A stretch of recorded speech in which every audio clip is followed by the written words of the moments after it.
জগন্নাথ দেব দারুব্রহ্মের অলৌকিক রহস্য। পুরীধাম সমুদ্রের তীরে দাঁড়িয়ে থাকা এক অলৌকিক শক্তির কেন্দ্র।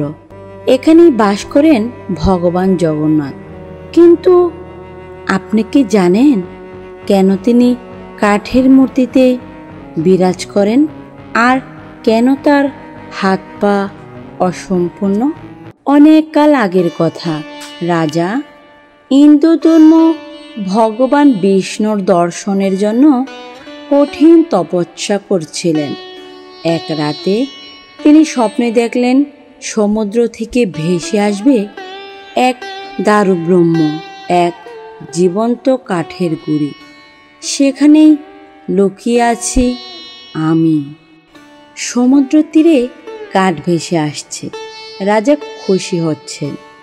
পরদিন সকালে সত্যি সত্যি সমুদ্র থেকে ভেসে ভেসে আসে এক আশ্চর্য কাঠের গুঁড়ি।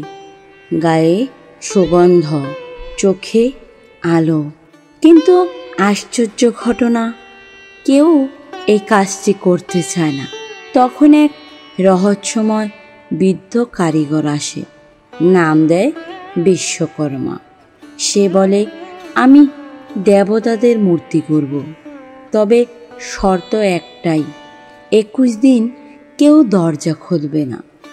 দরজার বাইরে রাজা রানী অপেক্ষা করছেন।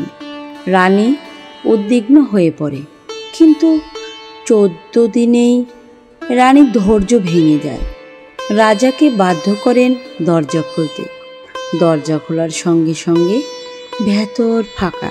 দরজা খুলতে বিস্মৃত বিশ্বকর্মা উধাও, আর পড়ে আছে 3টি অপূর্ণ মূর্তি, জগন্নাথ, বলরাম ও সুভদ্রা। মুখে তাদের অদ্ভুত এক শান্তি।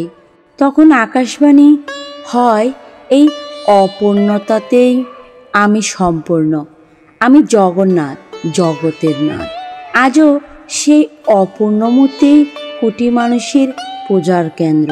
প্রতি 12 থেকে 19 বছর পর নবকলবর হয়, কিন্তু দারুব্রহ্ম থাকে চিরকাল, গোপনে, অলক্ষ্য, অলৌকিকভাবে।